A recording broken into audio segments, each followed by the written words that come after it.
conseguir dialogar bem sobre esse assunto, né? E é tão importante esse tema, até fiquei pensando que ontem fez 5 anos que a Marielle foi executada, né? E justamente ontem é o dia em que a Carolina Maria de Jesus nasceu. Ela nasceu em 1914, dia 14 de março de 1914. Então, são duas datas muito, assim, que mexeram muito comigo, né? Porque as duas trabalhavam com a palavra e de maneira muito contundente. Uma morreu executada, assassinada, e a outra no ostracismo. Então, como é um tema muito importante, eu acredito que nós podemos começar assim. Tudo bem, então vamos lá. Já pedi desculpa antes, né, gente? Mas vamos lá. Primeiramente, nós temos que entender que essa nova leitura do movimento negro no Brasil, nova no Brasil, é uma leitura muito antiga em outros países, né? Não dá para você desconectar o momento. Aí a gente tem duas leituras: a morte, o assassinato da Marielle e do Anderson, e a morte de George Floyd. Foram dois momentos muito importantes, onde o movimento em específico se agruparam, né? Sempre existiu luta. Aí nós temos o povo preto, sempre foi um povo que se rebelou. Nós temos inúmeras revoltas instituídas e registradas na história brasileira. Em nenhum momento da história, desde 1454, na primeira escrita pelo homem branco, que foi a Bulas e Papaus, onde a Igreja Católica Apostólica Romana autoriza o sequestro de homens e mulheres pretos escravizados no continente africano para ir para o mundo, houve silenciamento das pessoas pretas. Não, nós sempre se rebelamos. Até mesmo na travessia dos navios negreiros, muitas das notas procuravam suicídio na condição de ser escravizado. Então, nós temos que deixar isso muito bem enegrecido. E enegrecer é dizer que a resistência ela está presente nas pessoas pretas desde o primeiro homem ou mulher sequestrado em um país, algum das 6 repúblicas pretas, e trazidas para o Brasil. Nós vamos fazer um corte hoje no Brasil apenas. Sempre houve resistência. Essa ideia que nós somos um povo pacífico, por isso nós somos escravizados, não, isso daí é coisa que não é verdade. Foram coisas impostas. E dentro desse processo de resistência, você citou com muita propriedade Carolina Maria de Jesus. É muito importante dizer de Carolina também nesse momento, porque além do ostracismo, a riqueza, o pertencimento econômico não ficaram para os herdeiros, porque no Brasil a gente tem um diferencial de quem tem herança, né? Todos os cargos estratégicos no Brasil, todos os viés que os grandes sociólogos, pesquisadores colocam na pauta do debate, a gente passa por esse conceito de herança, né? É filho de quem? Né? Até na posse da terra, até da academia, da nomeação na prefeitura, numa Assembleia Legislativa, para alugar um imóvel, né? É muito real no Brasil. É família de quem? Né? O dinheiro. E é uma cultura que não é brasileira, né? É uma cultura eurocentrada, né? De denominação. E isso não nos pertence, porque eles quebraram a nossa família, eles nos dividiram desde o primeiro instante, né? Que nos tiraram do continente africano, né? E depois aqui, porque nós éramos produtos para produzir apenas. Então, essa divisão, eles têm uma tentativa de tirar nosso afeto e a nossa busca pelo o coletivo. Aí a gente fica disperso. E aí a gente começa... O português, ele é muito sábio. Costumo dizer que esse papo português é burro, é uma leitura colocada na sociedade para nos trapacear. E trapaça, eles foram extremamente inteligentes, e as estratégias que eles aplicaram de dominação para os escravizados no Brasil foram a que mais deram certo no mundo. O resultado hoje são a realidade brasileira. Nós estamos discutindo hoje ações afirmativas que em outros países do mundo já foram colocadas em prática em 1970, 1980. E nós estamos agora buscando legalidade, por exemplo, em políticas de cota. apenas um exemplo, né? Enquanto em outros países a gente já teve políticas afirmativas. Isso está muito conectado também à maneira que se deu a liberdade no Brasil. Nós não tivemos direito, né? Nenhum direito. E, em contrapartida, foi dado direito aos outros povos, em especial as pessoas brancas que vieram para cá, com direito à terra, com direito à casa, com direito à empregabilidade, com direito à dignidade humana. E ao homem preto e à mulher preta foi retirado todos esses direitos e dado o direito de ser livre sem ter nada. E isso reflete muito latentemente nos dias atuais. Tem que fazer esse corte até a gente chegar a uma Constituição. Nós temos uma Constituinte muito embranquecida também, né?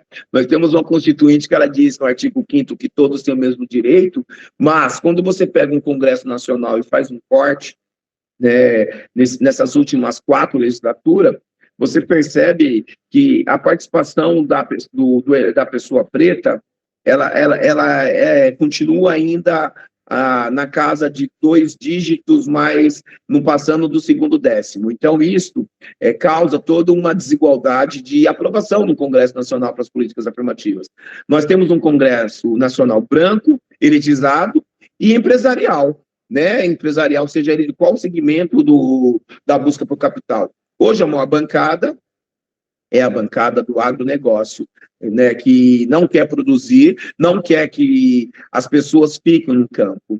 Eles fazem de tudo para tirar a pessoa do campo, trazer as pessoas em grandes aglomerados para os perímetros urbanos, para que o campo só possa produzir em larga escala a comida, e uma comida ainda que nós não sabemos qual procedência, e aí você é obrigado a consumir essa comida dessas pessoas.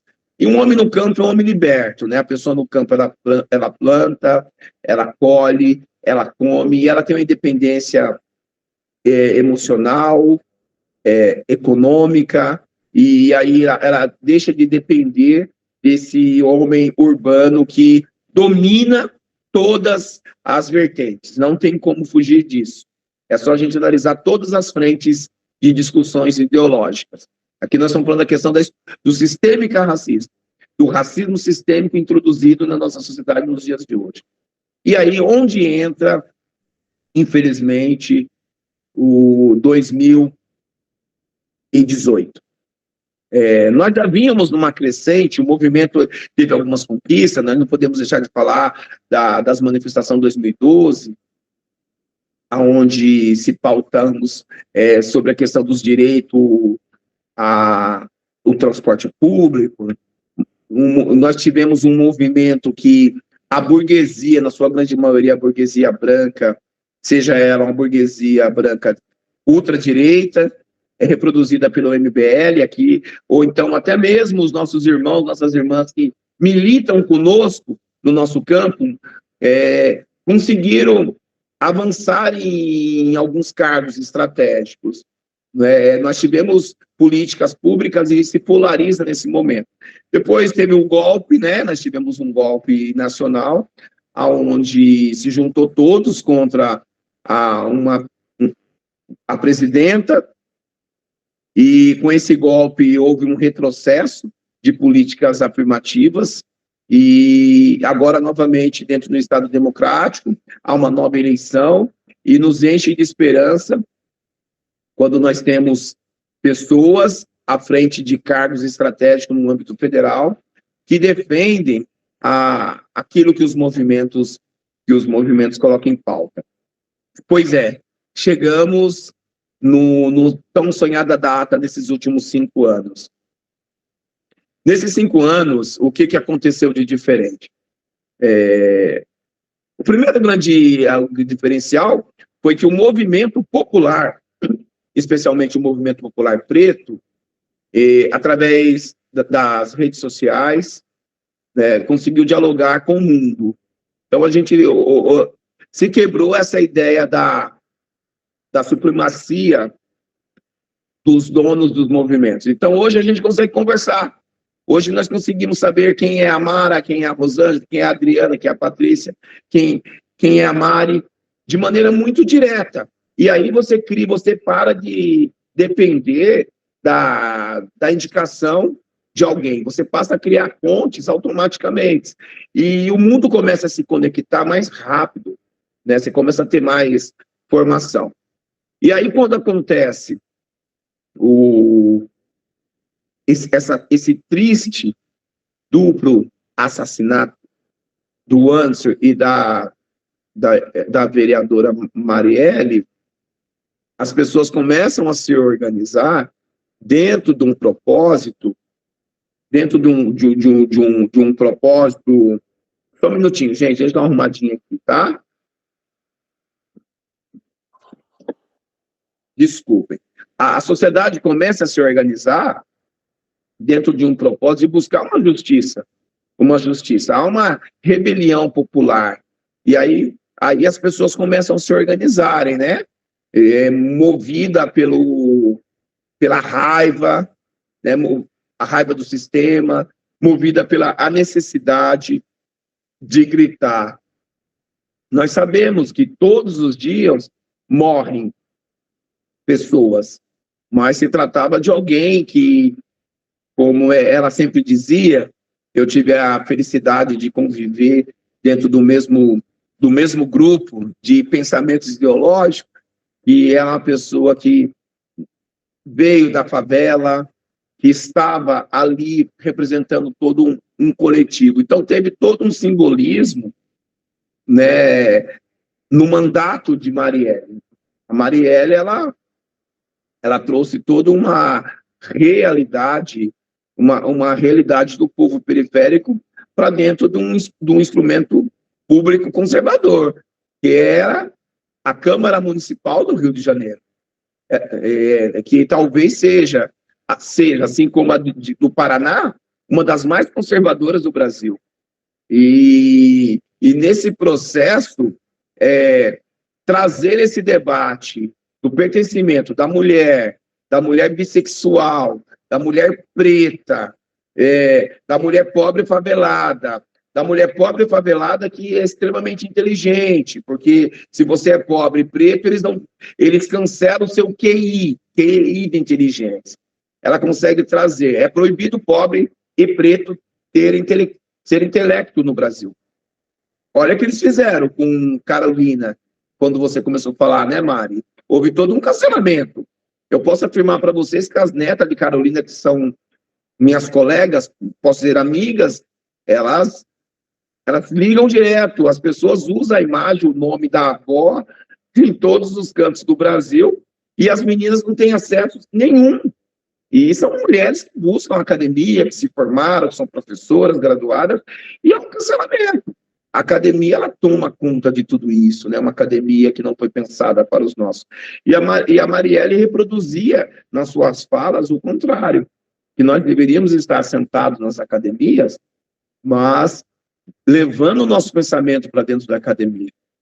Por isso que ela, mesmo quando ela estava assessora na LESP, ela nunca deixou de falar dos cursinhos populares, né? Ela trazia, mesmo enquanto vereadora, ela nunca deixou de compartilhar com as co-irmãs o espaço de poder. E no dia da morte dela, ela estava numa reunião com várias manas, e discutindo o assunto, um assunto muito sério. Então, nós do movimento organizado, nós entendemos que essa morte, ela é uma morte que veio para multiplicar. E teve um resultado muito galopante. Se a gente pegar o gráfico só das candidaturas, eu estou dizendo candidaturas de movimentos populares, eu estou dizendo candidatura de irmãos e irmãs que são da luta popular. Qual que é a diferença da luta popular? Existem várias lutas e nós respeitamos todas, mas não estou dizendo de agrupamentos sindicais, classistas. E esses caras são fantásticos, e essa galera que chegou lá em 2003, 2002 e deu resultado. Estamos dizendo do novo perfil de liderança preta. Nós estamos dizendo de um perfil de lideranças pretas, na sua grande maioria, que não fez 30 anos ainda, né, que são jovens, de acordo com o Brasil, que até 29 anos, na sua grande maioria, que são bolsistas ou que foram cotistas, e na sua grande maioria que desprende de um debate muito aguçado sobre a representatividade. E talvez foi o que mais impulsionou nesses últimos 5 anos. né? Nós poderíamos trazer um debate aqui para a gente dialogarmos sobre a questão do aspecto jurídico. Não, nós estamos falando da representatividade. O simbolismo que pós-morte Marielle trouxe, a dor de ver uma irmã vencedora naquele momento. Lógico, houve toda uma instrumentação, mas não foi uma instrumentação geopartidária, veio das ruas. E aí casa com a morte de George Floyd, porque nós somos um país onde nós consumimos muitas coisas que os Estados Unidos não impõem. Nós somos ainda uma colônia. Então, quando a juventude preta conectadas na rede social percebe que é um grande levante de irmãos e irmãs nos Estados Unidos e no Brasil poderia se fazer isso, se uniu, aí nasce várias vidas negras importam, né? Vários movimentos. E aí uma coisa que o movimento negro ele fez diferente, porque tudo que tem de movimento nesse país, e aqui eu quero dizer isso com muita propriedade, e os nossos irmãos que já passaram da casa 200 aqui podem ajudar, foram encabeçados por pessoas pretas, e principalmente mulheres pretas, que é a que mais lutou nesse país, né? Ela lutou lá atrás, em 1888, né? Ela lutou porque o homem preto não tinha emprego, ela lutou como quituteira lá atrás, como organizadora, mas tudo se ocupa, tudo se sequestra, tudo se apropria, né? A gente fala hoje uma palavra que está muito em moda, que é a gente fala do empreender, mas ninguém mais do que o povo preto e as mulheres pretas desse país se viraram nos 30 para sobreviver. E aí ganha uma nova logística, uma nova roupagem, né? A sobrevivência pelo próprio sustento, pela sua arte, pelo seu fazer, seja na culinária, seja em outros aspectos. E essa conexão de você estar fora do mercado oficial de trabalho te dá a liberdade de você ir para as ruas. É muito interessante que desses 32 milhões de brasileiros que estão desempregados nos dias de hoje, a grande maioria é gente preta, é jovem preto, que estão desempregados. Então, com essa conexão e já com aquela chifrada, com aquela traição que nós tomamos no movimento Passe Livre, que a grande maioria que foi para a rua também foi gente preta, mas naquele momento nós perdemos o time da organização, da importância de ter poder político também. Aí agora não. Agora as pessoas começaram, mataram uma vereadora preta, certo?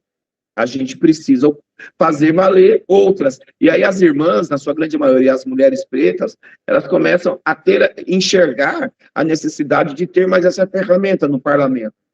E aí brotam várias lideranças que buscam o parlamento. E aí vem toda essa onda de crescimento, né? É uma onda muito boa, é uma onda que a tendência é crescer cada vez mais, que não for anestesiada. E o resultado, ele é muito nítido na ocupação dos executivos. Então, hoje, em qualquer cidade que você for do país, a gente sabe, eu estou falando dentro de sentidos muito genérico, mas há mulheres pretas ocupando cargos de primeiro escalão em diversos lugares do Estado brasileiro. E isto é real, e é resultado um pouco dessa cobrança, uma cobrança natural, porque hoje a juventude preta cobra. Nós tivemos uma aula aqui que a professora disse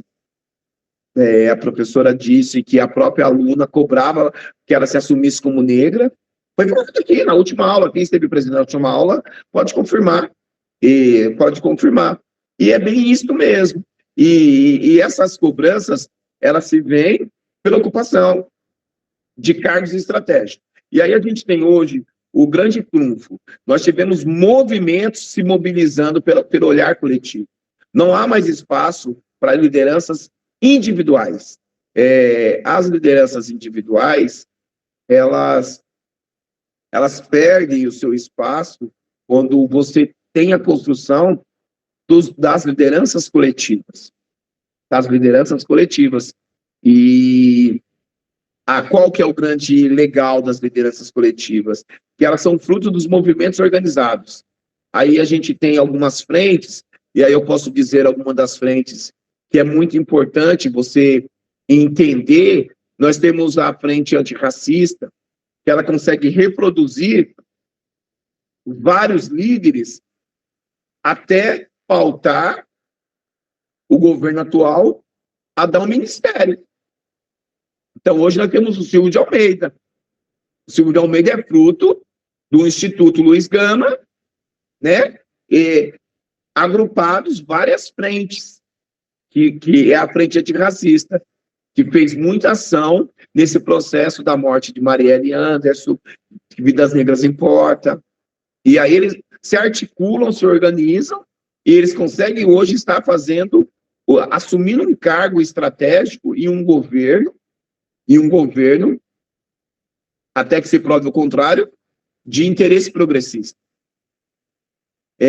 Nós temos a Marielle, que faleceu, mas o resultado da morte da Marielle, organiza-se outra corrente coletiva, que é a Coalizão Negra por Direitos. E a Coalizão Negra por Direitos, num instante, ela consegue colocar dentro do mesmo caldeirão de ideias mais de 300 coletivos. É muita gente. 300 coletivos dentro de um único projeto ideológico, lógico, tem suas diferenças, mas a grande maioria pensando numa ruptura com esse Estado burguês, branco, neoliberal, burguês, branco, de esquerda, e esse coletivo consegue convencer, através de articulações muito bem amarradas, muito bem costuradas, que o Ministério da Igualdade Racial tinha que estar nas nossas mãos. E aí a Aniele assume com toda a propriedade, uma pessoa extremamente inteligente, qualificada, uma experiência, assim, fantástica de base, uma pessoa que nos representa. Ela representa a luta do movimento organizado. Lógico que tem toda uma pressão geopolítica também, mas nós não podemos, em hipótese alguma, colocar na testa da Aniele que ela está lá só porque ela é irmã da Marielle. Não, ela está lá porque ela é inteligente, ela está lá porque ela é qualificada, ela está lá porque ela veio da maré, ela está lá porque ela tem uma experiência fantástica de agrupamento. Estou dizendo porque nós caminhamos juntos na formação da coalizão. Estou dizendo porque quem nos acompanha percebe que inúmeras vezes nesse período da pandemia, o Instituto Marielle, quando nasce, ela consegue dialogar com todas as pessoas. Então, ela é fruto da organização pós-morte da irmã, mas pelas correntes coletivas, pelo olhar horizontal, do horizonte. Existe a diferença. Eu acredito que a grande diferença da pretitude que está hoje no governo federal e alguns que estão ocupando cargos em governos estadual e até mesmo em municípios, para a pretitude que esteve no governo de 2003 até 2015, é que hoje as pessoas que estão à frente dos movimentos, elas são forjadas pela base coletiva. E isso faz todo um diferencial, porque ninguém faz nada sem ouvir os demais. Então, essa diferença é muito interessante. É muito importante a gente dizer dos nossos que chegaram primeiro, né, de Benedita, de Edson, de tantos outros, de Vicentinho. É muito importante. Mas aí existe uma diferença muito simbólica que precisa se discutir. Esse movimento negro que hoje ocupa, ele se desprende das centrais. Ele é um movimento que ele é construído genuinamente pelas lutas de rua, né? Pós-morte de Marielle, pós-morte de Jorge Floyd, pós-morte de Anderson, sabe? Pós-morte de João Pedro, pós-escândalo de Carrefour. Isto é resultado do que vem para a massa. E é uma frase que eu gosto de usar muito, e nós viveremos daqui para frente movimentos de muitos conflitos, porque os mais jovens que estão chegando, eles não vão querer ficar desempregados, e eles vão buscar seu espaço de poder, seu espaço de comando e de representatividade. E quando a gente fala em buscar os espaços, a gente está falando também de uma quebra de algo sistêmico, que é o privilégio. É o privilégio. Então, hoje a juventude, ela vem numa nova tendência de discutir a apropriação cultural. Só que hoje existe mais essa outra frente. Hoje existe ainda pouco, de acordo com o número da população brasileira, que nós estamos falando de 56% de toda a população brasileira, né, de pessoas pretas, que se definem como pardos e pretos, e que se autodeclaram, mas nós estamos numa crescente de pessoas que se autoafirmam se amar preto, que foi algo que historicamente foi tirado. Então, a gente tem esse orgulho negro hoje numa galopante. Só que essa galera hoje, eu digo, pós-2015, e ele tem um diferencial, e hoje ele tem uma formação. Hoje ele tem uma formação para buscar um espaço nesse Estado que dita algumas regras. E uma das regras é qual?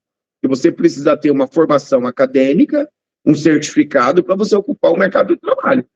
Então, talvez a minha geração não tinha esse debate.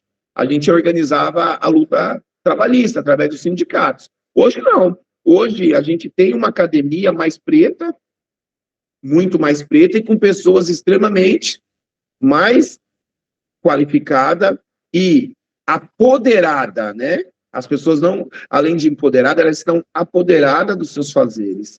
E aí ela reivindica. E quando ela reivindica, em coletivo, ela é ouvida. E o resultado é hoje, em praticamente 100 dias de governo, né? Vamos falar assim, uma série de ações que não existiram, nem mesmo quando o Lula esteve nos 2 mandatos, que é, por exemplo, o reconhecimento em caráter emergencial das áreas, né, dos comitês antirracistas, que é uma política de tentar combater o extermínio da juventude preta, que é uma coisa muito real, o extermínio da juventude preta. Nós estamos numa crescente há 30 anos.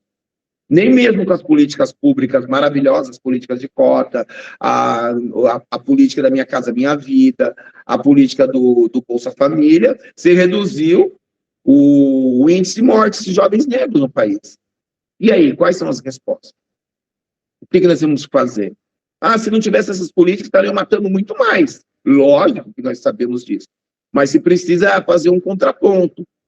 E, por exemplo, que com todas as leis de interesse popular, são leis essas que é escolhido um ícone para simbolizar a lei, né? Então, a Lei Maria da Penha, há uma redução latente de mortes, de violência por mulheres brancas. Mas há um crescimento latente de vítimas pretas. Então, isso precisa ser dialogado profundamente. E esses que estão no Congresso, ou estão no Executivo hoje, eles levam esse debate para lá. É uma questão de ocupação de mercado de trabalho de 2 cotistas que vêm da rede pública. O cotista branco tem o mesmo direito do cotista preto, né? Os 2 se formam. Qual que vai ter a oportunidade de adentrar primeiro no mercado de trabalho? Segundo os institutos de pesquisas de interesse de trabalho, 3 vezes 0,5% o cotista branco. Que aí é a questão do racismo estrutural, né? Os 2 têm a mesma formação, e o cotista branco ele vai ser o que vai ter o privilégio de adentrar o emprego, né? E aí, hoje, se cria uma série de políticas para construir essa equidade, porque nós estamos buscando a equidade. A igualdade já superamos. Nós queremos a equidade. Nós queremos a quebra de privilégios. Agora eu pergunto, isso é uma questão ideológica ou uma questão de articulação? A gente tem que ter esse olhar de engenharia. E essa juventude, hoje eu posso dizer como estudioso, ele tem esse olhar de engenharia.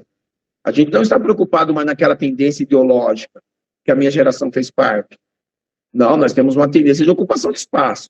Lógico, nós sabemos nos posicionar e sabemos onde nós estamos. Mas essa juventude está construindo, pensando há 20, 30 anos, partidos pretos. E isso foi importante a gente ter, porque nós sabemos a dor, a diferenciação do tratamento, mesmo em campos progressistas. É só você pegar os números dos parlamentares eleitos, nos partidos progressistas, no partido de luta de esquerda, e fazer o corte racial. A gente houve um avanço, mas mesmo assim é muito insignificante em comparação aos nossos irmãos e irmãs de luta brancos. E você colocar isso numa mesa, antigamente tinha toda uma articulação de desconstrução. Não poderia jamais falar que eu estou falando para vocês aqui, como a professora falou numa aula. Não, aqui eu posso ser eu, porque aqui é uma aula aberta. Não, nós temos que ser a gente sempre. Por exemplo, não gosto de se pautar no ego, no eu, mas eu tenho vários amigos que nós trabalhamos em empresas de ponta, como na Ford, na Volks, até mesmo na Embraer, e por se posicionar por criação de GTs, grupos de trabalhos pretos, foram perseguidos por diretores sindicais de luta, porque se o racismo é estrutural e sistêmico, ele vai estar também no nosso meio. E aí, quando a gente ia reivindicar a criação de um departamento de gestão pública, ou de gestão antirracista dentro dos departamentos, a gente ficava só com um ladinho, sabe? Sem estrutura, sem dinheiro. Hoje não. Hoje as pautas do movimento de organização antirracista, ela é fruto do movimento e a gente vai exigir muito mais. Quem está puxando hoje o debate para que o nosso presidente coloque a equidade com representatividade à frente do Supremo hoje é o movimento de massa organizado. São essas grandes coletivos, essas ONGs que não recebem dinheiro de fundo partidário, essas ONGs que não recebem dinheiro do FAT, do Fundo do Amparo ao Trabalhador, são os movimentos pretos independentes, que falam, opa, nós queremos a cara do Brasil no Supremo, porque nós não temos a cara do Brasil. Não é aquele perfil, brancos, olhos verdes, cabelo grisalhos. Não, nós queremos gente preta também no Congresso, no Supremo. E aí, você fala com liberdade, você fala com propriedade. Por quê? Porque você é resultado das lutas coletivas. Então, dentro dessa, podemos dizer assim, dessa maximização mesmo das organizações de luta antifascista, eu acredito fielmente e que a cada ano que passa, as dificuldades irão aumentar, porque as nossas exigências serão maiores. Nós não queremos se contentar apenas com os conselhos municipais de igualdade racial. Nós queremos que o Estado brasileiro crie as políticas afirmativas na hora dos contratos. Porque nós produzimos, nós precisamos, são políticas de equidade. Se nós sabemos que o Estado brasileiro é burguês, branco, que a grande maioria contrata comissionados, contrata pela questão de quem é você, que nós falamos isso no começo da palavra, do nossa troca, né? Os indicados são sempre o filho de quem? É quem financia, né? Isso é muito latente. A gente houve um movimento agora, não sei que vocês acompanharam aqui, se vocês acompanharam, vocês podem escrever, muito real, mas muito real mesmo, de pessoas que historicamente nunca disseram que é negro. Bastou o movimento negro conquistar o fundo partidário para as candidaturas pretas e se autodeclararam pretos. E isso não foi só a CM, que a gente ataca porque a gente está do lado oposto ideologicamente. E nossos meios também. É só a gente analisar o quadro. Eu fico feliz das pessoas se autodeclararem pretas em todo momento, não só no momento de quando é para ter o benefício próprio. Isto é extremamente sério e pertencimento. E esse movimento que celebra pouco mais de 10 anos e foi impulsionado pela morte da Marielle, né, no caso, 5 anos apenas, do movimento que vem lá das ruas, 2012 e tal, né? E juntamente com a morte do assassinato da Marielle, no caso do Carrefour, com o impacto de Floyd nos Estados Unidos, esse novo movimento tem uma nova dinâmica, que é fazer as cobranças. Jamais, Mari, a sua geração vai ficar calado quando você vê uma injustiça, né? E isso é muito puxado pelas mulheres pretas. Essa juventude preta, ela vem se apropriando, porque historicamente ela sempre fez, mas ela nunca teve o pertencimento de ser a dona do rolê. E aí há algumas rupturas que começam a surgir. Por exemplo, no 8M, né, a gente viu vários grupos já discutindo que é uma data eurocentrada, e precisamos discutir outras datas. Então, a gente aprende com as meninas, né? A gente já tem vários movimentos negros no Brasil celebrando 25 de julho, Dia Latino-Americano e Caribenho da Mulher Negra, uma data de luta. Nós já temos uma juventude preta no Brasil colocando na pauta um calendário da morte do Malcolm X, que traz uma discussão. Nós temos inúmeros grupos no Brasil de cursinhos populares, que aí vem muito de encontro à educação antirracista, com o nome de heróis e heroínas negros. Isso tudo é diferencial. Quando você pega uma escola pública, nós tivemos, aí tem que fazer o corte para doer nas vísceras, né, que nós estamos no Estado, nós não estamos dentro de uma ditadura, né, uma ditadura legal, nós vivemos momentos de acreditar na democracia. Aqui nós estamos em quase 40 pessoas. Me fala o nome de 5 escolas que vocês conhecem no Brasil. 5. 5. O nome de heróis e heroínas negros. Só 5. Eu desligo a live, peço desculpa e vou embora. Me fala o nome de 5 viadutos com nomes de heróis e heroínas negros na sua cidade. Vamos, gente, aqui tem tantas pessoas inteligentíssimas, eu vi o currículo de vocês, como hoje eu consigo estar meio ocioso, administrando a minha empresa, eu vi. Aqui só tem gente fera, qualquer aluno aqui que falar dar aula, vai dar aula melhor do que a gente, viu, Mário? Mas me mostra. Na academia que vocês lecionam, que a maioria que é professor ou professora, nas escolas que vocês dão aula, eu quero o nome de 5. Eu quero que vocês me mostrem, das capitais do Brasil, o nome de 5 teatros de pessoas pretas. Bibliotecas. Gente, nós não temos. Que a gente vive numa herança colonial, estruturada, que os mesmos que estavam com esse genocida que saiu, 50% continua. E continuam com cargos de mandonismo, com ministérios gigantescos. E esse novo movimento começa a ter esse olhar, começa a ter essa cobrança. Mas, para aí, nós não queremos só o Ministério da Igualdade Racial, o Ministério de Cidadania e Direitos Humanos. Nós queremos o Ministério da Educação. Nós vamos trabalhar e construir os movimentos para pautar isso. Nós queremos o Ministério da Justiça, infraestrutura, porque nós estamos vindo com uma camada de pessoas extremamente inteligentes, que essa galera, que podemos dizer, nesses últimos anos, aí a gente tem que valorizar as políticas afirmativas, as políticas especificamente de cota acadêmica, que é uma regra, né, imposta, é uma imposição, e para ter alguns cargos, ocupar alguns locais do Brasil, precisa ter a formação. Então, hoje nós temos 5 milhões de pessoas qualificadas. Então, não tem dificuldade nenhuma. E aí, a diferença é que quando a Simone disse para todos que ela estava com dificuldade de encontrar mulheres pretas graduadas para ocupar o ministério dela, vocês se lembram disso? O que aconteceu? A palavra dela foi cancelada? Ou ela recebeu uma série de currículos de meninas, mulheres pretas extremamente qualificadas? É a diferença desses últimos 5 anos. Faltando a nossa aula, Adriana, Victória, Patrícia, Rosângela.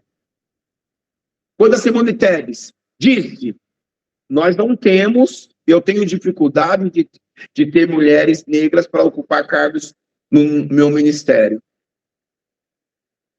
A Aniele não se acovardou. A Aniele não ficou quieta.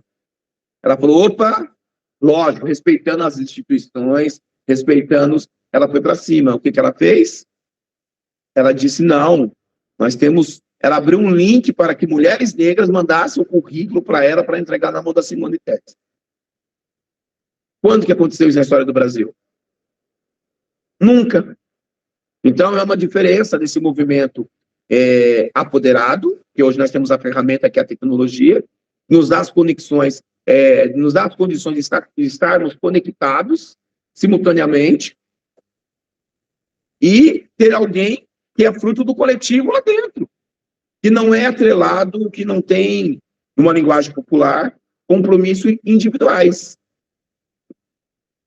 Eu me arrisco a dizer aqui que a Aniele, ela com certeza é a ministra que está aberta, extremamente comprometida com a periferia, com a favela, os estudantes cotistas, com as mulheres, em especial as mulheres pretas. Então, ela pode dizer isso, porque senão existiria uma crise dentro da instituição.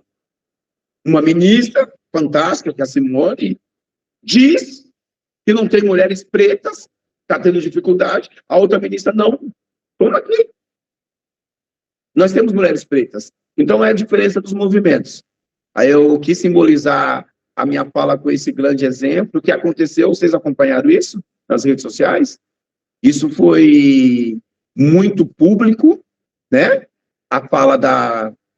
Estou dizendo aqui, a Maria está dizendo, escreveu, né? Eu estou esperando 5 nomes, gente.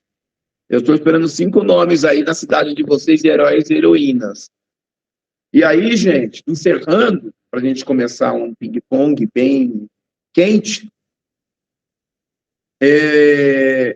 eu me arrisco a dizer que a grande maioria, quase que absolutas, das pessoas homenageadas historicamente em espaços públicos do nosso Brasil, eu vou estar mais próximo do estado de São Paulo, né, e da região que eu moro, são pessoas brancas, ricas, ex-fazendeiros, e na sua maioria descendentes diretos dos bandeirantes.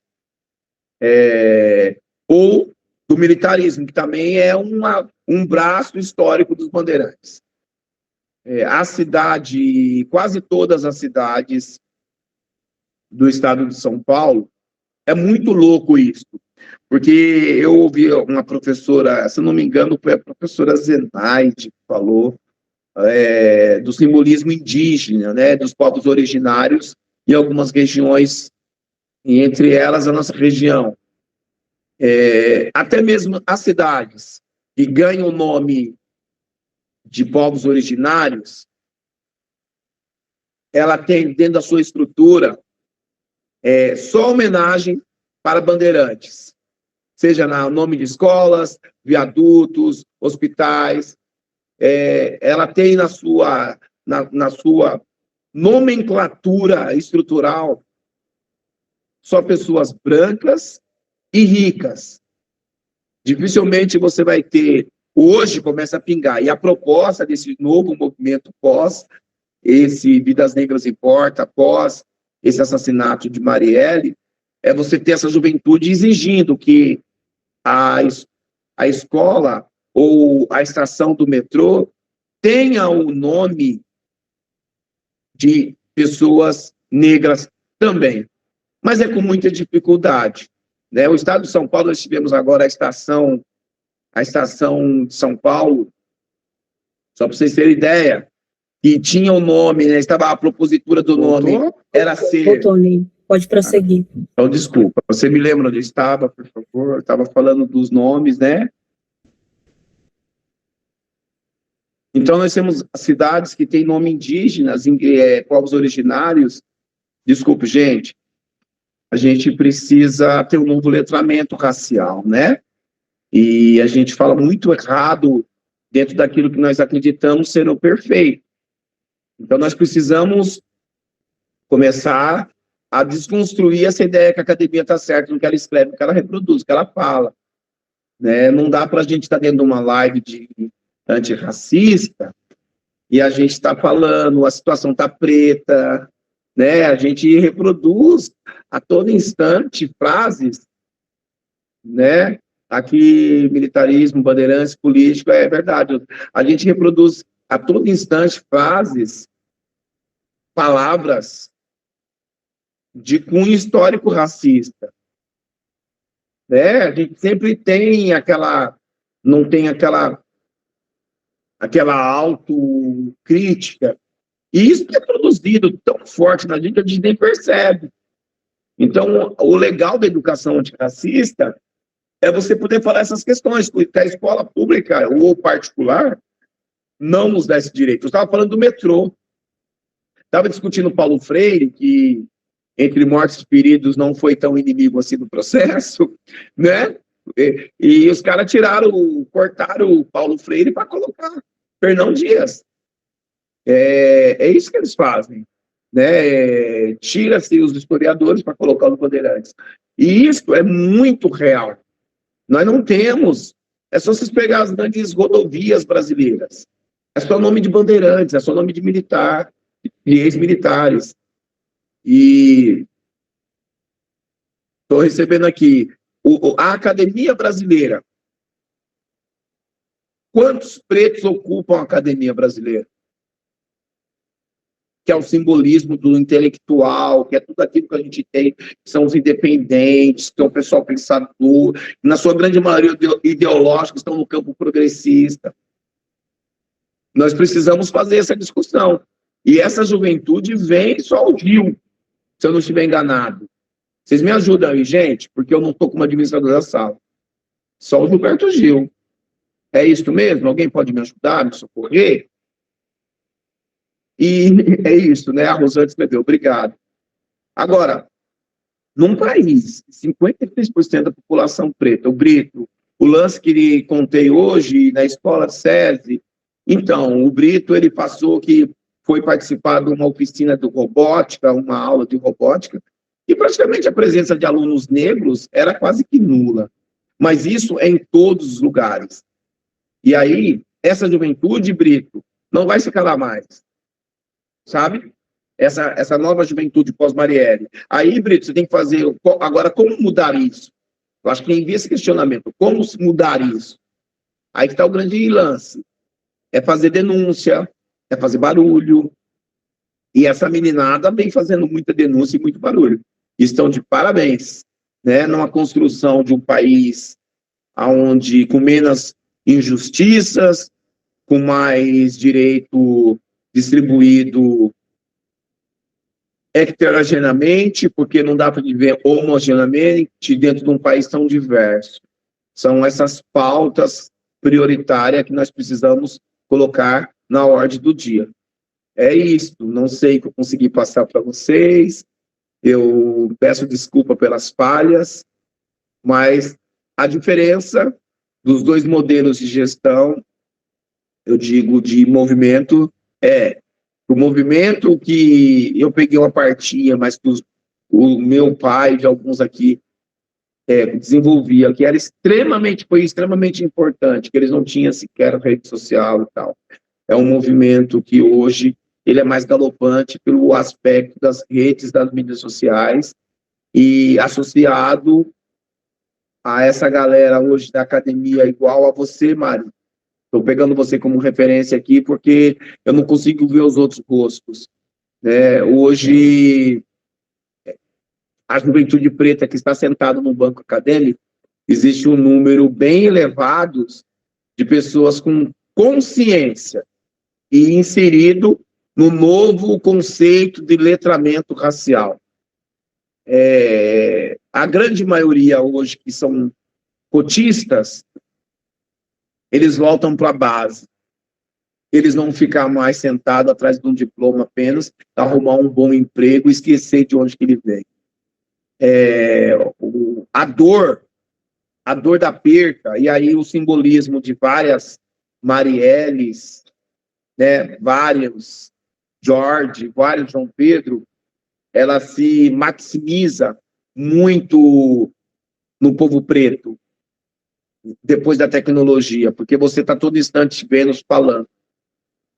Nunca na história desse país houve tantos movimentos organizados como houve nesses últimos 5 anos.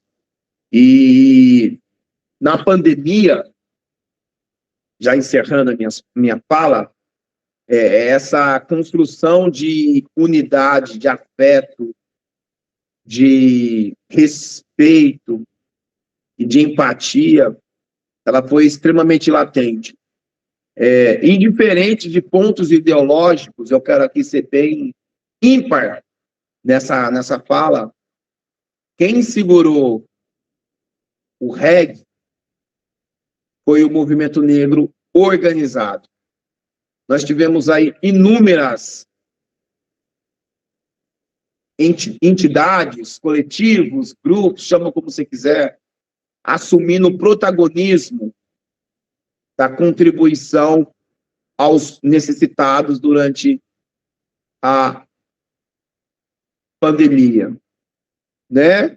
Nós podemos citar aí a Central Única das Favelas, e a gente pode ter diferenças de pensamentos ideológicos sobre acordos, mas que teve um papel fantástico, que até então, antes, a gente só via as ONGs eurocentradas fazendo nossa campanha da criança preta passando fome.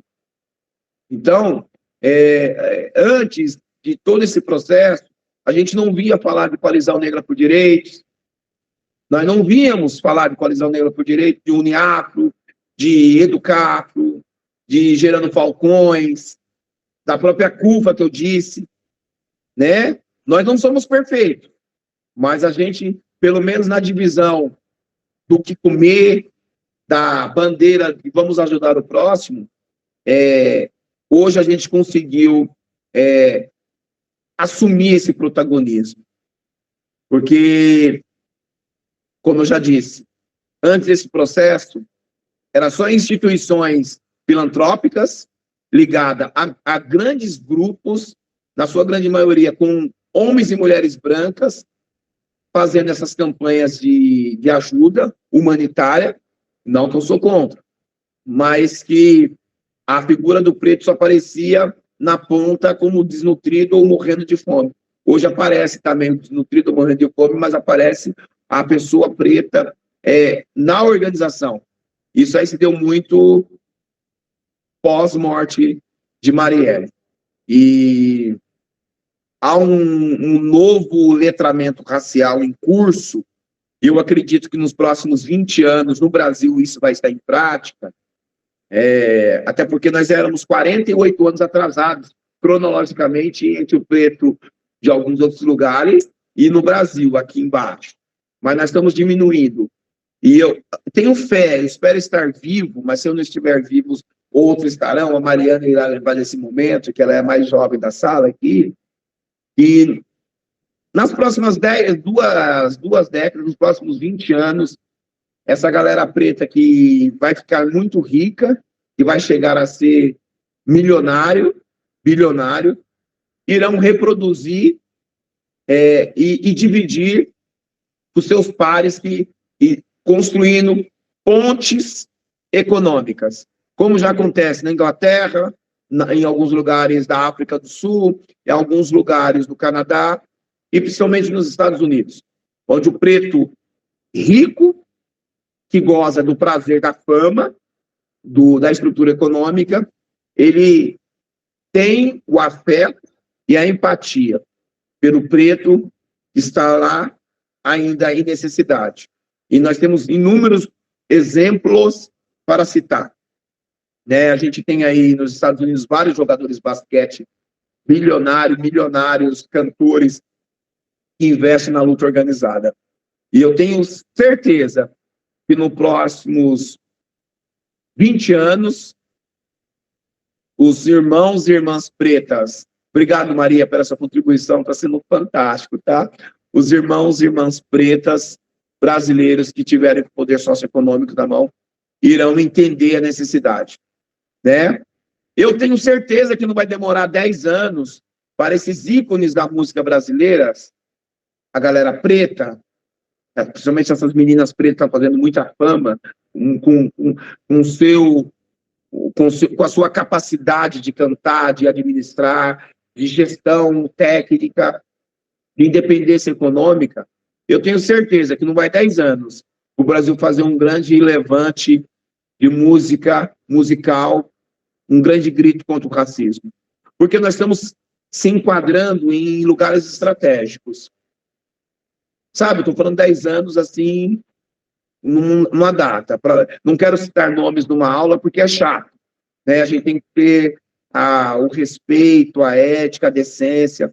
Mas não vai 10 anos para juntar Ludmilla, Isa, Mano Brown, Seu Jorge, né? E Thaís, sabe, Lázaro, e tantos outros que são extremamente pessoas competentes, inteligentes, e eu fico muito feliz quando eu vejo esses irmãos, essas irmãs subindo cada vez mais, se agrupar e fazer levantes, como é feito nos Estados Unidos.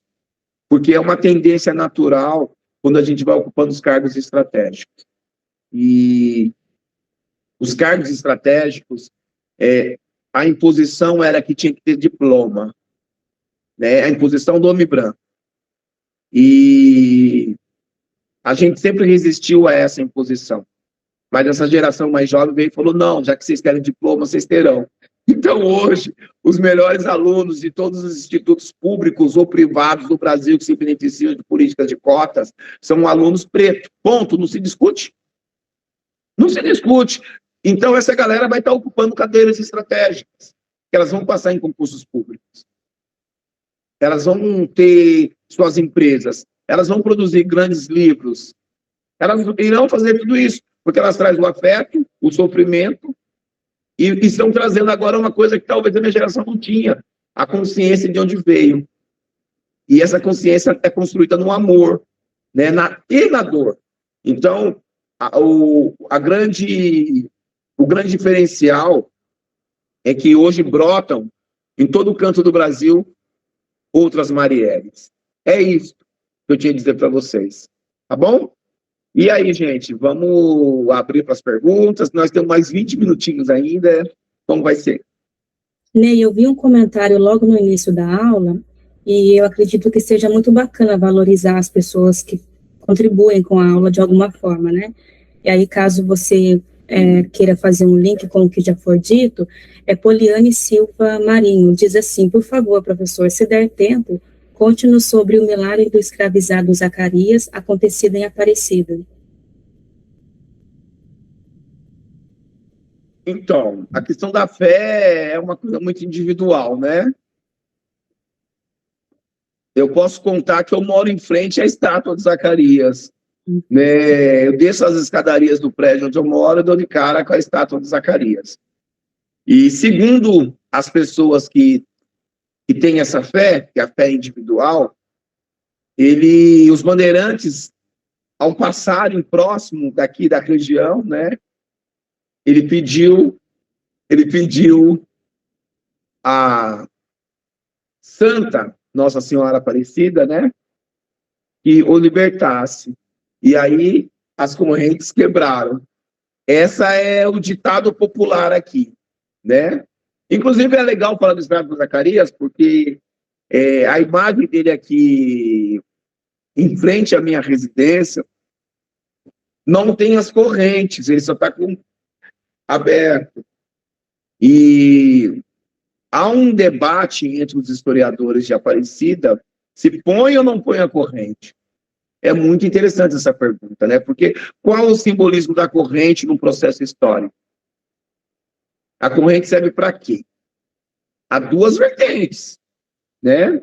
A mesma corrente que serve para aprisionar é a mesma corrente, dependendo da perspectiva, serve para unir através dos elos. Isso é interessante a gente pensar, né? Isso é oralidade. Eu vi isso numa preta véia, numa palestra. Eu cheio de gás, 22 aninhos, achando que podia tudo, sabia tudo. Falei, não, mas tem que tirar a corrente de simbolismo. Nós estamos ensaiando para a peça Navio Negreiro, na cidade de Osasco, em meados dos anos 90. Uma senhora falou assim para mim, meu filho, De que ângulo você está enxergando a corrente?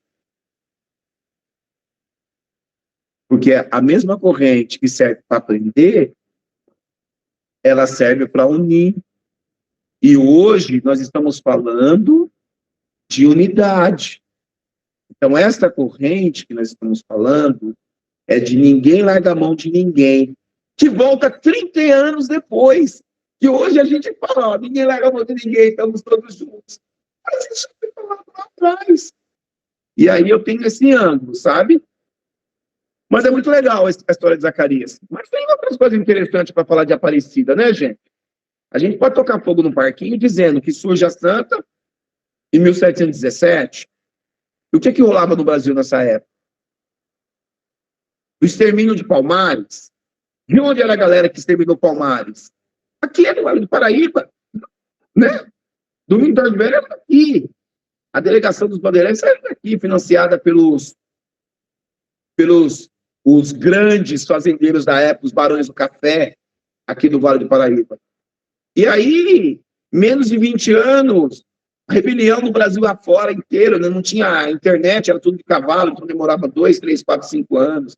Né? E aí? Como que a gente fazia? Daí, tem uma galera que surge uma Santa Preta, ou culturalmente preta, na região que só tinha bandeirantes, na região que financiava todas as maneiras de opressão aos escravizados, numa região onde estão situadas as 5 últimas cidades a libertar os povos pretos do Brasil. E aí surge uma Santa Preta, culturalmente preta, que há vertentes que ela ficou preta por causa do barro, da água, e isso e tudo mais. Mas na sua grande cultura popular, a imagem de Nossa Senhora Aparecida simboliza para o Brasil uma Santa Preta, de uma fé, de uma religiosidade que também te escravizou. A gente tem que fazer essas reflexões. Como que é isso? Né? Qual foi o papel? Será que foi de doutrinação ou de dominação? Acalmar. Vamos acalmar mais um levante? Eu diria que teve tantos levantes, né? Será que não estava surgindo um novo manifesto, um novo levante aí? Se acalma. A gente tem outro corte. Luiz Gama, né? Morou aqui na região. E houve todo um cancelamento histórico dele a vida inteira. Nós temos um outro exemplo, Tebas. Construiu quase todas as grandes igrejas inteiras da Praça da Sé. E houve um cancelamento histórico deles. Então, é muito difícil buscar pontos de acordos. Né? São todas reflexões. Né? Eu não sei. Tem hora que eu me pego a pensar, e aí? A cidade de Aparecida, onde eu resido hoje, é uma cidade que tem todo o produto interno bruto,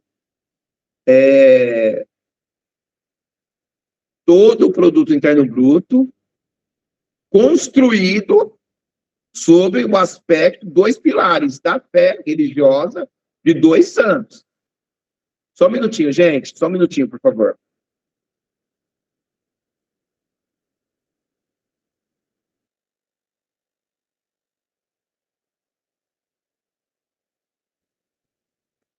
Desculpem, gente. Então, a cidade de Aparecida, ela tem... Olha que loucura que eu estou dizendo para vocês, mas todo o produto interno bruto é feito de 2 pilares de fé. São Benedito, 114 anos de fé organizada, de festividade, que movimenta a cidade pra caramba, e a estância turística religiosa Nossa Senhora Aparecida. Por final de semana, a cidade recebe 3 vezes mais do número da população. A Aparecida tem 30 mil moradores, por final de semana são, em média, 100 mil pessoas aqui em Aparecida. Quando você faz o espelho populacional, a Aparecida tem 52% da população preta. E aqui na região, para quem não é daqui, não houve economia de tinta, viu, gente? Dentro do aspecto fenotípico. E aí, quando você faz o corte, onde estão os pretos e pretas instituídos da cidade de Aparecida, você não consegue enxergar em cargos de comando, em cargos estratégicos, até mesmo dentro da Basílica. Mas quando você faz o corte nos trabalhos menos favorecidos, você vê. Recentemente, a grosso modo, nós organizamos uma atividade ao lado da Igreja São Benedito e fizemos a contagem da frente de trabalho. De 82 pessoas que naquele momento ocupava a frente de trabalho, 70 eram pessoas pretas, varrendo a cidade. E aí a gente tem que fazer esse debate. Pô, e toda a riqueza da cidade, em cada esquina da cidade tem uma fábricazinha, uma pequena indústria que vende algo ligado à Nossa Senhora Aparecida. Em todo lugar, todos os serralheiros aqui fazem ornamentos de Nossa Senhora Aparecida, toda esquina tem uma loja que vende a imagem. E por que não ocupam cargos estratégicos? Né? É isso. Mais pergunta? Obrigada, professor. Muito válido todo o seu questionamento. Eu estou fazendo mestrado, estou tentando conciliar, né, a vida da mulher negra aqui no estado do Sul Fluminense, no Rio de Janeiro, e a gente, assim, eu tô cansada porque é difícil a gente achar algum material que fale principalmente de educadoras negras aqui nesse processo, né, e como líderes também, a gente não consegue, e aí eu acabei me esbarrando com a questão do escravo, né, o conto de oralidade, Zacarias, mas de tudo na questão de gênero a gente pega uma santa que é negra, né, então a gente não pode deixar de falar, porque eu moro em Barra Mansa, trabalho em Resende, e tudo muito próximo, né, do estado de São Paulo, então é bem pertinho. Na cidade que eu trabalho, tem a AMAN, né? E aí a gente não precisa entrar com N's, que os N's já são dados no processo. E como professora negra, a gente percebe, né, todo esse fator velado, né, estrutural. Não nos falam diretamente, mas é sentido. E aí, quando a gente começa a ter uma outra concepção e a gente começa a conversar com outras professoras, falar, é só comigo, é só eu, e aí a gente vê que não, né? Então, aquelas crianças que não têm família é de tal determinada professora, aquelas crianças que têm menos condições é de ter determinada professora. E aí, se a gente for entrar num paralelo, assim, das pessoas que eu conheço, que eu já conversei, a gente percebe que a maioria são mulheres negras, né? Então, assim, é um fator, igual o senhor colocou essa questão da algema, né? É que nós nos unimos para cuidar do nosso povo preto. Outro viés que, infelizmente, é negativo, é que a gente vê que a nossa população ainda sofre, e sofre calada. Então, assim, é bem complexo. Muito obrigada também, amiga, por ler a minha pergunta, mas, assim, é um dos aspectos que eu me peguei, falei, não posso deixar de citar, que é oralidade, né, e a gente tem que dar valor nas questões orais também, e a gente não pode deixar passar. Claro, o cristianismo teve aí, a gente sabe de todas as outras coisas que fizeram contra o nosso povo, a gente também não pode escalar, mas assim, é um dos fatores, e como o senhor sempre falou de Bananal, né, desde os primeiros encontros que eu venho falando de Bananal, Zacarias foi achado na vila de Bananal e tudo mais, então assim, eu achei pertinente neste momento fazer essa pergunta, mas muito obrigada mesmo. De nada. Sobre algumas referências, a cidade tem mulheres potentes. Aqui nasceu Maria Vieira, popular Maria Figureira. Ela nasceu na cidade de Cachoeira Paulista, depois ela foi morar numa vila considerada como aldeia, em Caçapava, que era no Alambique Velho. Depois ela foi morar em São José dos Campos, numa vila dos povos pretos. Essa mulher nasceu em 1906. 1910, e essa mulher morreu em 2006. Essa mulher, ela era escritora, poetisa, organizadora de grandes obras, entre elas a festa no KM50. É uma mulher negra, ela era jongueira, ela dominava a arte da cozinha, como culinária, ela fazia inúmeras ações e contadora de histórias.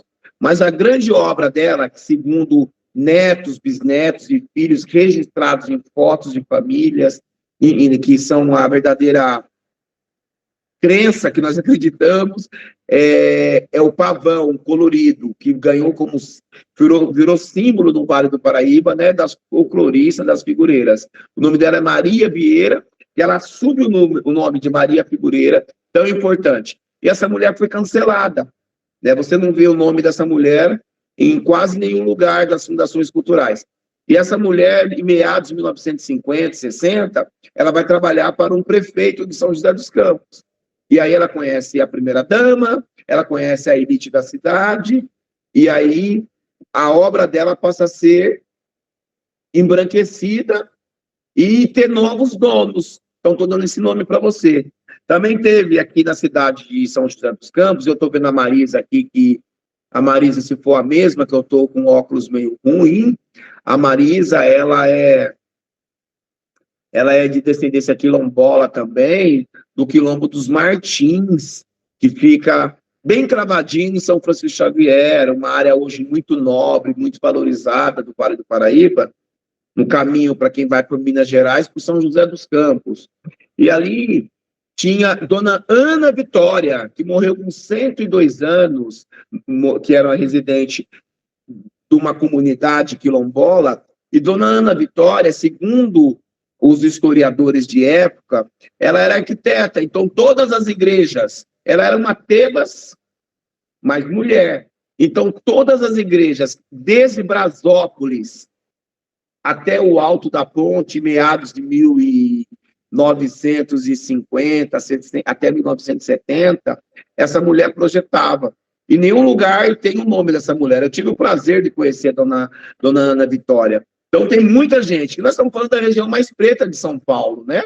Então, com certeza, se a gente for mesmo buscar, e nós vamos ficar até amanhã falando de ícones. Agora, a grande dificuldade é a gente encontrar isso registrado. Então, só nos resta acreditar na oralidade. E a Afro-Norte acredita nessa oralidade, nesse pertencimento da fala. Mais perguntas, gente?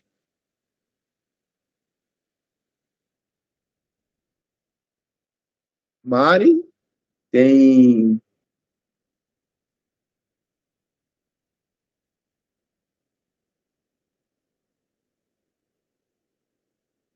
Mariane, é isso? Vocês estão me ouvindo? Sim, estou só conferindo aqui os comentários, né? Alguém levantou a mão, pode fazer a pergunta. Eu não consigo ler o nome, mas pode ficar à vontade para fazer a pergunta, sim. Boa noite. Professor, eu sou aqui do Rio Grande do Norte. É uma oportunidade maravilhosa estar aqui nesse espaço com vocês. E, assim, ter a oportunidade de cada vez mais ir criando esse letramento racial. Eu sou professora da educação básica, trabalho principalmente à noite com alunos egianos, que são, digamos que a maioria dos alunos da EJA são alunos pretos, alunos e alunas pretas, e quando o senhor colocou que não adianta a gente estar falando sobre uma educação, desculpa, não é nem tanto uma pergunta, é mais, de fato, um comentário. Quando o senhor coloca assim, o quanto que não adianta a gente estar lutando por uma educação antirracista, mas a nossa linguagem negar a luta que a gente está travando. E hoje, enquanto professora de história, uma grande preocupação que eu tenho é essa desconstrução de uma linguagem eurocêntrica, que a gente, infelizmente, ainda tem bastante. E depois desse momento de hoje com o senhor, eu me dou conta do quanto cada vez mais é importante a gente empretecer o currículo escolar, porque a educação básica, ela precisa compreender que a gente só contribui para que práticas antirracistas de fato existam, como já dizia até Angela Davis, não adianta eu dizer que não sou racista, eu preciso ser antirracista. E ser antirracista enquanto professor é a gente escurecer esse currículo. Não adianta hoje mesmo eu estava dando aula, gente, sobre o iluminismo. Quando eu terminei a aula, eu olhei para os alunos e disse assim, gente, o que é que tem de estranho nessa aula? Aí um aluno de tanto eu já vi discutir essa questão da África, essa questão de um currículo negro. Disse, professora, tudo que você falou sobre o iluminismo só foram os brancos, tudo ocorreu na Europa. Aí eu disse, a aula de hoje sim, que foi para provocar, mas amanhã o meu compromisso com vocês é mostrar que intelectuais iluministas também existiram na África, e a gente precisa provocar, precisa trazer essa discussão, porque o aluno ele precisa se sentir protagonista. Assim como o senhor falou sobre a questão das ruas, as ruas, os metrôs, tudo é com nomes brancos. E por que na sala de aula o conteúdo de história não pode ser atravessado principalmente por uma história negra, tendo em vista que tudo começa a partir da África? Então, era mesmo só esse comentário, e agradeci muito por estar aqui assistindo esse momento tão ímpar.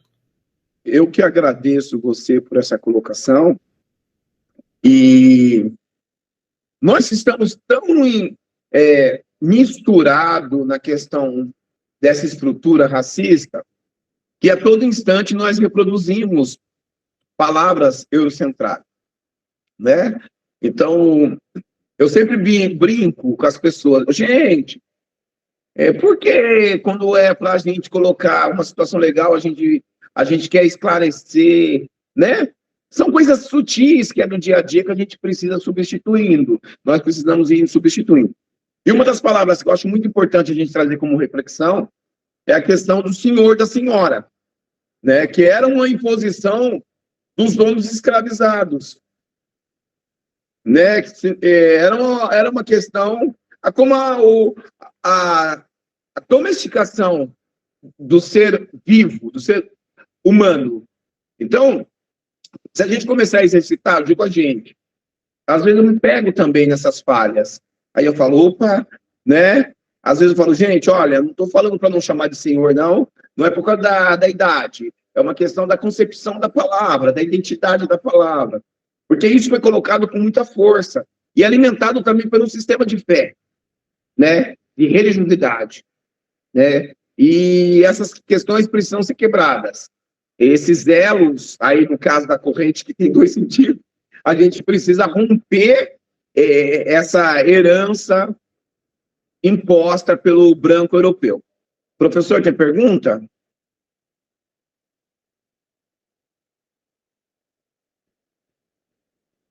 Mari, tem alguém com a mão levantada? Oi, boa noite. Boa noite. Boa noite, professor Claudinei. Boa noite, meu amigo. Professor, é você. Eu estou aqui tampando o buraco. Vamos lá. É isso. Uma explanação maravilhosa, muito boa. Entendeu? Fico muito feliz. Hoje eu consegui entrar, demorei um pouquinho, foi quase meia hora, mas consegui entrar. Mas, voltando aqui, a colega lá do Rio Grande do Norte falou, a civilização começou na África. Quando o europeu chegou lá, ele se apropriou dos conhecimentos negros. Hoje já temos livros aí da psicologia africana e que diz exatamente isso. Não só aqueles estudiosos gregos que são famosos e que acompanham a gente toda a vida, o povo africano teve também grandes pensadores. E que com a invasão que fizeram, levaram um monte de livros para a Europa, eu sou professor de história, levaram um monte de livros para a Europa, e o branco, o europeu, se apropriou do conhecimento negro. Só agora, né, de um tempo para cá, quando a ONU fez aquela coleção maravilhosa, História da África, que começou a voltar o que era antes. Porque parte do nosso conhecimento, Aristóteles, esses gregos famosos, era a apropriação do conhecimento negro. E que, como não tinha telefone, não tinha WhatsApp, não tinha meios de comunicação eficazes naquela época, pegava lá na biblioteca, botava dentro do navio, chegava em Portugal ou na Espanha e falava, ó, é nós que estamos fazendo isso.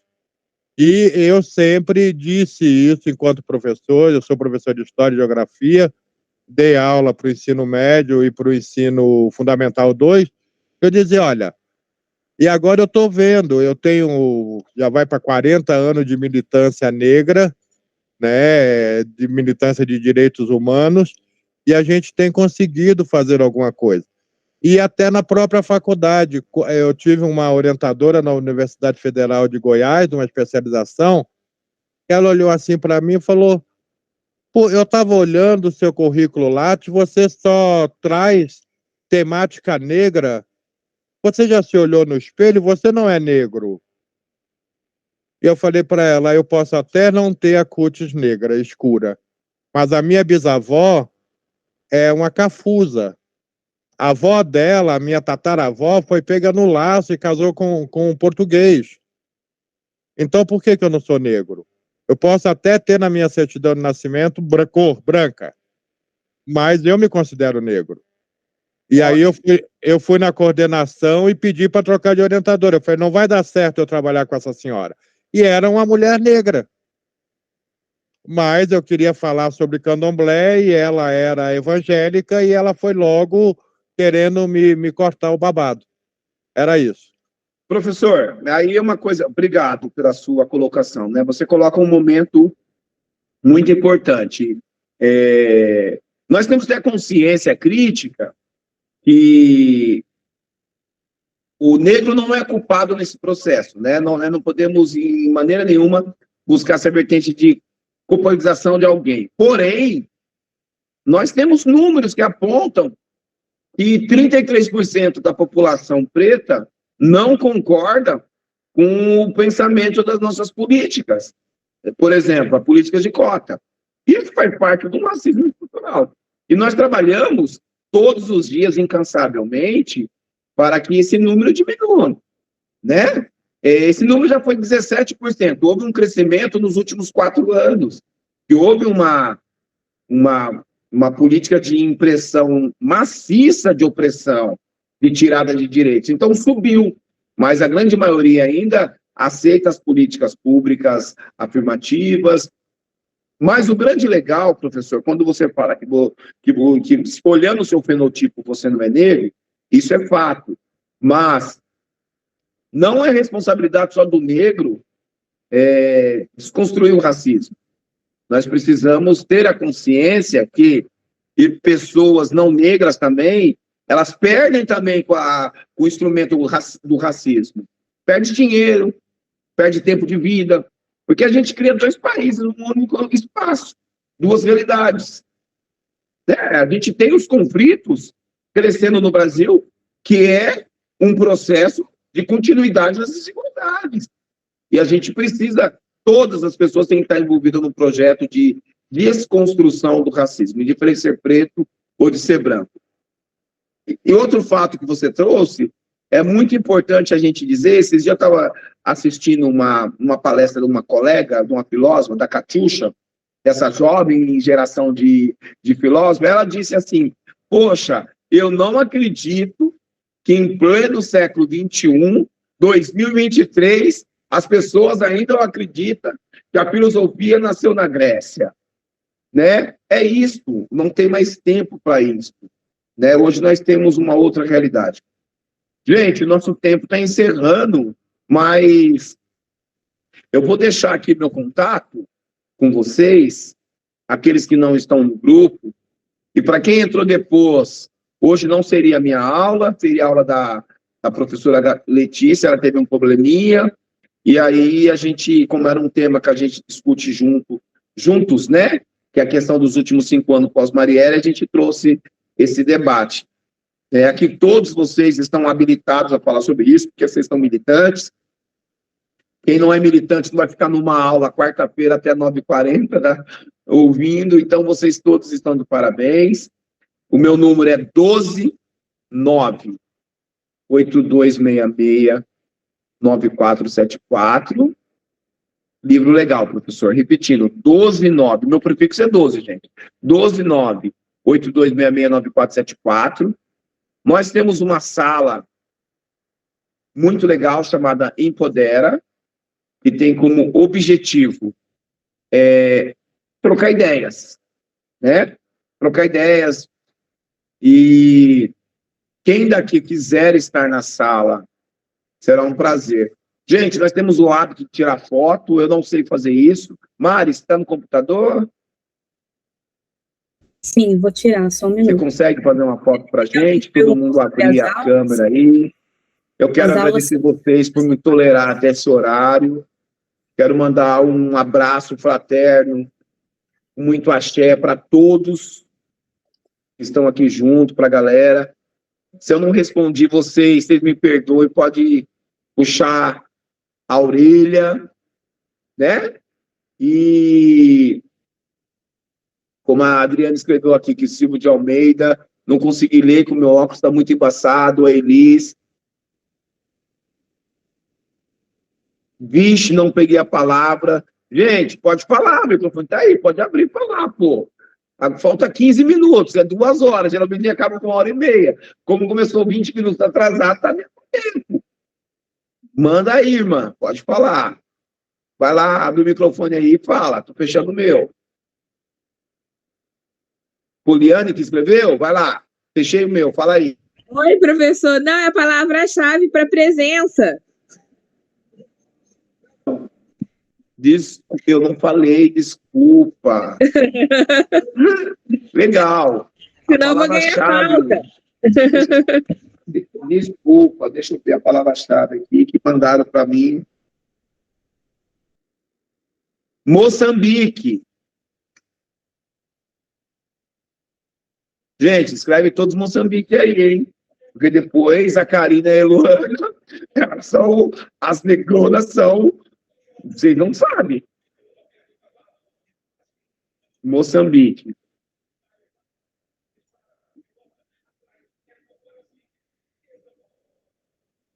E aquele, gente, depois vamos trocar, vamos falar de onde nós estamos, nós queremos fazer um mapa, né, onde nós estamos chegando, né?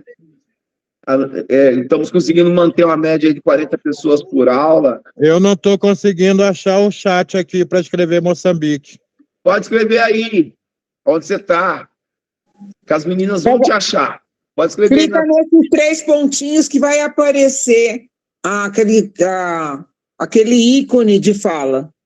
Nos 3 pontinhos embaixo. Esses Você 3 pontinhos.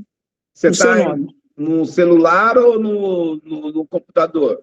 Estou no computador, cliquei nos 3 pontinhos, não apareceu o nome de todo mundo.